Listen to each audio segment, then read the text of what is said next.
The Church of the Apostles in Seattle, America, is trying to create a Christian community in the heart of a busy city, in an area with the lowest church attendance in the whole of the US.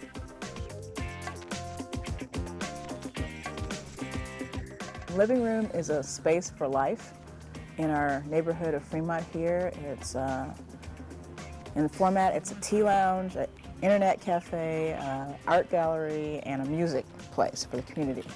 And all of those things resonate with the culture here in our neighborhood of Fremont. It's a very artistic-oriented community, lots of art galleries, and of course this is Seattle. It's the home of coffee house, cafe culture in the U.S., so for us to run a cafe just seemed like a natural thing to do, because in Seattle, a lot of people don't attend church. It's kind of very non-church going sort of a city, but the cafes are always full of people. So we kind of said, well, you know, why shouldn't the church run a cafe? If that's what people, a format that they're comfortable in exploring life, forming community. So we decided to open the cafe as a form of church.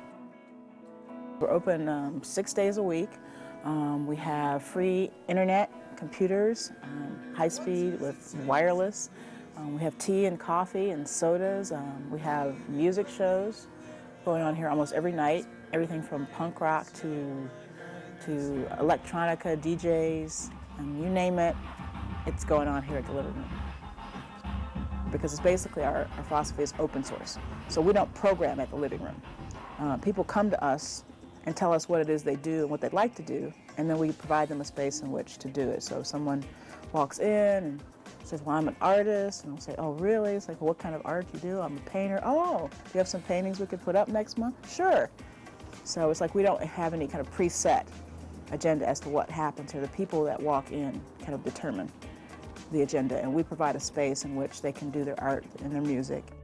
A lot of the people that come in here are not from any certain faith tradition at all, but the people who run the living room, we're doing it as Christians. We see that as our form of following in the way of Christ, to be a welcoming presence for people, to be Christ for people, just like the monks and the nuns, the way they greet visitors, you know, not as, you know, strangers, but as actually Christ coming to them. So it's more about us, and in terms of how we practice our Christianity.